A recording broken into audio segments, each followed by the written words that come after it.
From the studios of Farm Journal Broadcast, this is AgDay.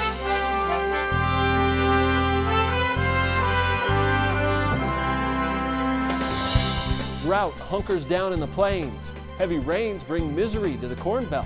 Mother Nature dropped several inches of rain across portions of Iowa, Minnesota, and South Dakota. The story coming up.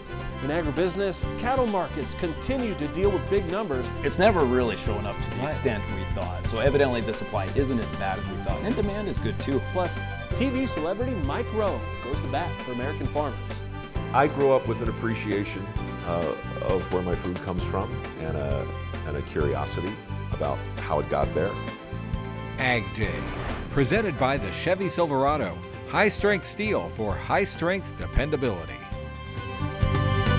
Good morning, I'm Clinton Griffiths. Rain showers across parts of the central and southern plains brought slight drought relief, but those areas are going to need a lot more to recover. The latest Drought Monitor map showing a reduction of the most severe levels of drought in Kansas, western Oklahoma, and the Texas Panhandle, but precipitation deficits are still in abundance. Because the drought got so bad by the time we got into April and May and early June. So we've hopefully turned the corner across the southern high plains, but we've got a long way to go, and it's going to be tough to keep up with the heat and the lack of soil moisture heading into the heart of the growing season. That is a concern for crops like sorghum and cotton that will be depending on that moisture heading through the summer. Rippey says because the drought got so bad early on, it's going to be tough to keep up with heat and a lack of soil moisture heading into the heart of the growing season.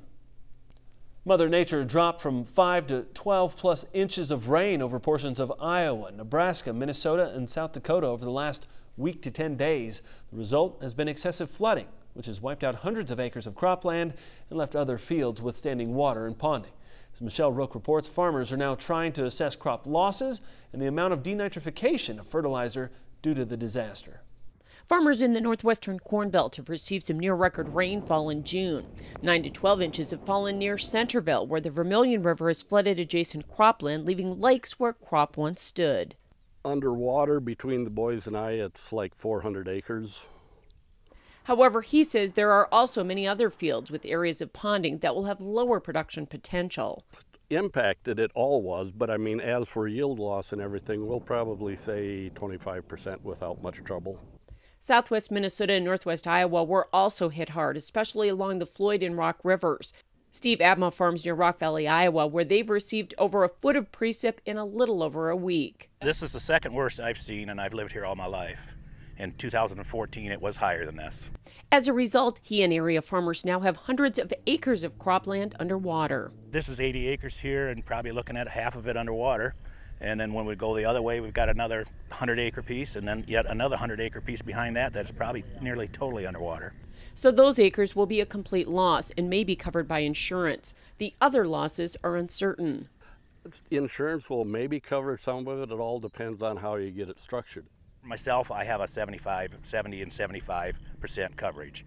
So I'd have to lose 30% of my crop before I'd have anything would happen. The big questions farmers face right now are how many days can this crop stay submerged before it completely dies, and once the water recedes, what kind of nitrogen loss will there be? Agronomists say the answer to the first question depends on crop stage, air temperature, and the number of days underwater. The taller corn could probably last 3, 4, maybe up to 5 days, but if it's really hot and sunny, yeah, you're probably just looking at 2 to 4 days on average. We've seen documentation that 5 days up to 7 days submerged soybeans can make it. The big challenge with soybeans is after the water recedes, they're really prone to diseases. The other issue is denitrification, which Hofbeck says varies and makes it hard to estimate yield loss. To nitrogen loss, if you got saturated areas like this in a field, every day that the field's saturated and waterlogged like this, you can probably expect 5% of your nitrogen loss. Unfortunately, in areas where the crop is lost, even if the water recedes, there are very few replant options. I'm Michelle Rook reporting for AgDay. What was once thought as an easily passable version of the Farm Bill has gotten more challenging in the Senate, and the impasse stems from amendments. 3 Republican senators introduced an amendment that adds work requirements for recipients of the SNAP program, formerly known as food stamps. The House version of the Farm Bill had similar requirements, which launched vigorous debate. Now, Texas Senator John Cornyn saying this amendment will safeguard taxpayer dollars by encouraging nutrition programs to go to those with the most need. But that amendment did not pass. Another amendment is also creating a roadblock. Senator Marco Rubio of Florida wants to block a provision by North Dakota Senator Heidi Heitkamp to include Cuba among the agricultural export markets. The USDA is expected to roll out its official acreage estimates later today. Now, ahead of that report, the average estimate of traders puts the 2018 corn planting at 88.5 million acres. Soybeans more than 1 million acres higher at 89.6. Spring wheat also up nearly 1.5 million acres at 12.4 million. That's compared to 2017. About 2/3 corn and 1/3 beans. We used to be 100% corn, and then it seemed like the market needed beans. So the acreage report rolls out at noon Eastern. It will be accompanied with the quarterly stocks report. Back to weather for a minute. Mike Hoffman steps in for a look at crop comments. Good morning, Mike. Good morning, Clinton. Let's start off in the central part of South Dakota in Sully County. Todd Yackley says the corn was shoulder high earlier in the week. This is what remains after a storm with hail. Some farmers say the area hailed for over an hour straight. Patty Mann over on the other side of the Corn Belt in Shelby County, Ohio, says crops have great potential. She says earliest corn is just starting to tassel. USDA says 86% of the corn crop is rated good to excellent in Ohio. And taking a look at the wind speed forecast, kind of windy through the plains as we start the day. Heading through the afternoon, that wind will translate into the western portions of the Great Lakes. Parts of the Rockies getting windy as well. And heading into the day tomorrow, still kind of windy or at least breezy through parts of the plains and the western Great Lakes. And later on in the day, we'll see a few other pockets getting a little bit breezy as well. We'll have your forecast coming up, but first here are some hometown temps. Plan for the unexpected with weather forecast updates. Local forecasts are delivered right to your cell phone each morning, making planning a little bit easier. Just text Weather 6 to 31313 to get started. Cattle markets continue to deal with big numbers. We'll look at market expectations after the break, and later we're off to mid-season cornfields to take a closer look at stock quality ahead of harvest. And Mike Rowe steps in for advice on dealing with the folks that don't spend their lives on a farm. Your next piece of equipment is on MachineryPete.com. Search equipment from dealerships across the country to find what you're looking for. Only on MachineryPete.com.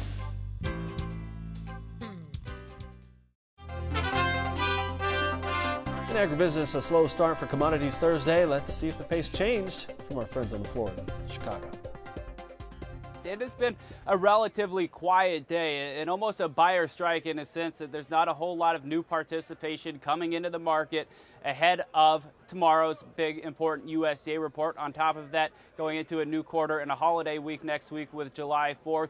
We're hoping that tomorrow we can get some of that new news to propel us and maybe get a little bit more excitement in this market. If the market can close out above 380 with a conviction, I think that encourages probably some short covering and potentially gives this market another 10 to 15 cents here within the short term.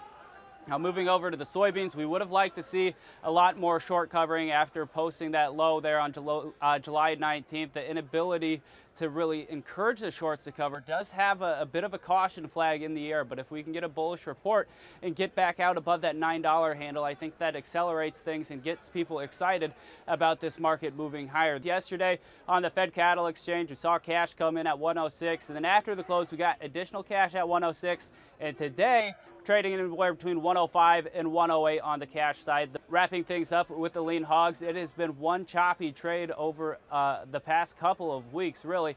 But today, especially as we head into the hogs pigs report later on this afternoon, the market for the August contract looks like there's going to be a lot of resistance up towards 77. This is a key retracement and a key moving average. Until the bulls can achieve consecutive closes above this pocket, the bears remain in control, and I wouldn't be surprised to see a retest of the recent lows towards that 72.50 level. So that's what we're looking at.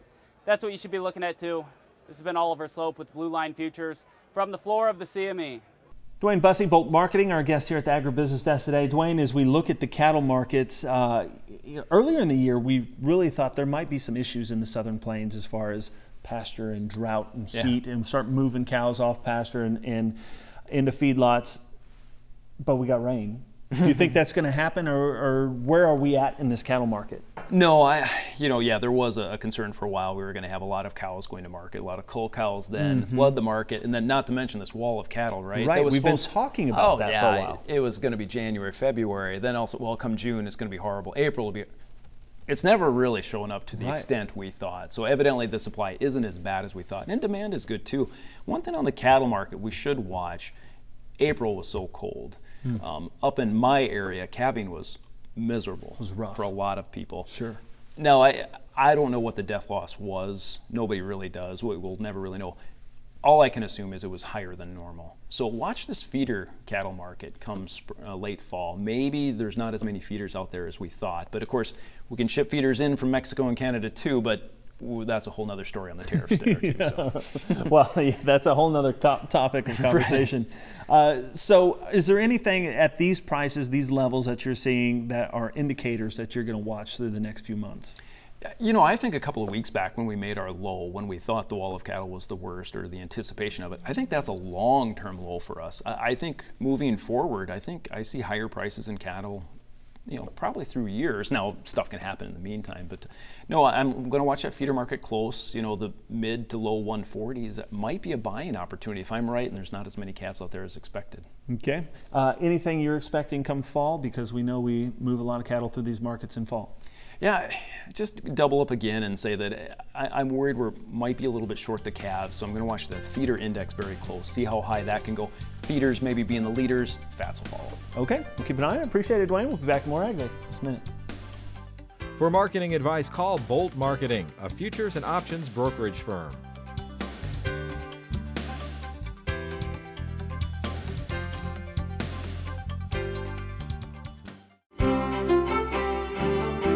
Welcome back to Ag Day. First of all, we'll take a look at the Drought Monitor. It obviously continues to get drier and drier in southern, not southeastern Texas, but let's say southwest Texas into the northeast corner.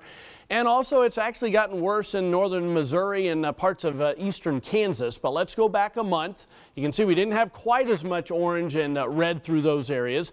But as we've gone through the last 4 weeks, we've just seen a little bit more of that developing. The rains, too much in a lot of cases, just keep falling to the north and east of this area. And that's the way it's been so far. But we do see chances for some more. And one thing I want to point out is when you look how spotty this is, it's not like the Southwest, it's all red. This is spotty because there have been some beneficial rains in places, just not everywhere, unfortunately. There's the map. This is all hot through the middle of the country. Storm system up in South Dakota, North Dakota, moving east, especially the northern parts of those areas. We'll see a shower or thunderstorm this morning. Heading through this afternoon, a few hit and miss showers and thunderstorms in the southeast, kind of an upper disturbance in those areas, helping to produce some of that activity. But you can see the heat will not come with thunderstorms through most of the middle of the country, central Mississippi Valley. Few hit and miss activity off to the northwest as well. Now, taking a look at an area of low pressure kind of coming into the southwest, this will give some chances for pop-up showers and thunderstorms over the next couple of days. You can see even tomorrow morning our model is showing parts of West Texas getting a little bit of thunderstorm activity. Not a lot through the northern tier of states, but a little bit, mainly north of those frontal systems. Heading through the afternoon, this area of low pressure moves into West Texas, a little bit farther northward in some areas that are really, really dry. So this could be some good news for some of you folks. Hit and miss activity in the southeast. This won't be that widespread as our model is showing there. And this is all hot through the southern Great Lakes, Ohio Valley, into parts of the northeast. There's a precipitation estimate over the past 24 hours. Most of it's been the Tennessee Valley into Florida. There was that one complex of thunderstorms that moved through the central Mississippi Valley, also North Dakota, northern Minnesota, and eastern portions of New England. As we head through the next 36 hours, we'll add a little bit more through the north, a little bit more in the southeast, but it's just going to be hit and miss. It's all because of the heat. Lots of 90s, a few 100s showing up in the central plains. Going to continue to be very muggy. Look at Chicago, low of 80. 70s all the way down to the Gulf Coast, and that heat just continues to move a little bit eastward tomorrow, all because of the ridge and the jet stream. You can see a trough, though, digs in, so by Sunday, Monday, and Tuesday, kind of cuts back on the heat through the Great Lakes from the northeast, but the ridge pops back up as we head through the middle of next week. That's a look across the country. Now let's take a look at some local forecasts. Tacoma, Washington, first of all, cool with a mix of sun and clouds, high of 68 degrees. Ponca City, Oklahoma, breezy and hot with sunshine, high of 98. And Lafayette, Indiana, lots of sunshine, hot and humid, high around 93. When we come back, our field agronomist will join us to talk about stock quality and the early signs you may face a difficult harvest. And later, communicating with people outside of agriculture. Advice and farm sense from Mike Rowe. As summer temperatures climb, it's likely your corn may start to pull water or nutrients from other parts of the plant. Well, today on Farm Journal College TV, the early warning signs for standability issues at harvest. Some things we need to pay attention to for late season stalk quality is really the integrity of the stalk itself. So depending on what maturity we're at during the growing season or what growth stage we're at, for example, these ears here are just into that early blister stage. So at early blister stage, if I split my stalks open and I want to take a look at how many nodes do I have clean down here. And what do I mean by the number of nodes that are clean? We start counting from the bottom. The first 4 leaves of this plant are all packed in at the very tip here. The first true node that we've seen coming across here is the 5th node. So we're actually counting the inner nodes in between here. So here I have an inner node 1, 2, 3, 4 on up the plant. We want to know how many of these are actually clean at this growth stage that we're at.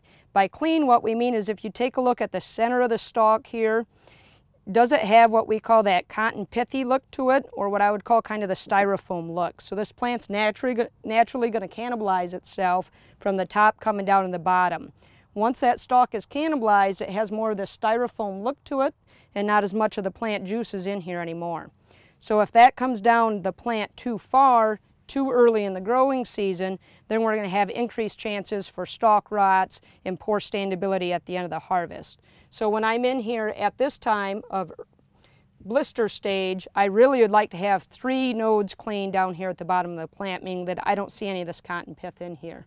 So that's one way to evaluate it. As you get a little further along and we get into dough stage and into dent, I'd still like to at least keep 2 inner nodes that are clean down here.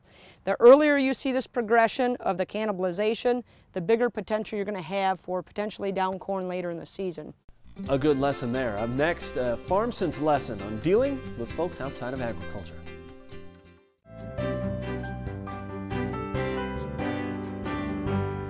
In the Country, brought to you by Kubota's M5 series, bringing new levels of comfort to hard work. Learn more at Kubota.com or visit your local Kubota dealer today. It's no secret that today agriculture takes arrows from all angles of public opinion. One of the biggest supporters of the farming profession is Mike Rowe from the TV show Dirty Jobs. Today, he shares a little farm sense on dealing with folks outside of the industry. I grew up with an appreciation of where my food comes from and a curiosity about how it got there. And like most everybody else I've ever met, I'm addicted to chewing and swallowing. So, you know, I always just thought it was sort of a natural thing to be curious about food. What I found out, and my agenda is different than yours, in my industry, I need to keep the conversation lively and I need to be persuasive, and the only way I can be persuasive is to argue from the middle. And sometimes when people really come at you with all of that anger and vitriol, there's an opportunity for the producer to take a truly high road and present the accusation reasonably and then respond to it politely. And then just, I think, look, there's this thing that happens almost always with regard to things that we rely upon. The more we rely upon a thing, the more likely it is we're going to grow to resent it. We rely upon farmers. I mean, we rely upon 3 meals a day. We rely upon 1.5% of the population to take care of 3 million people times 3. And I just think for a lot of people, you take it for granted. And then you begin to kind of resent the fact that you don't understand where your food comes from. So you become weirdly petulant about it. And then when other people with other agendas come along to show us sad pictures or disturbing images, then there's a rush to judge, you know? So personally, I think it's dangerous for producers to argue that there are no problems, that there are no issues. I think that just gives fuel to the other side. A little farm sense from Mike Rowe. That's all the time we have this morning. We're sure glad you tuned in. It's been part of your day with us. From all of us here at AgDay, I'm Clinton Griffiths. Have a great day.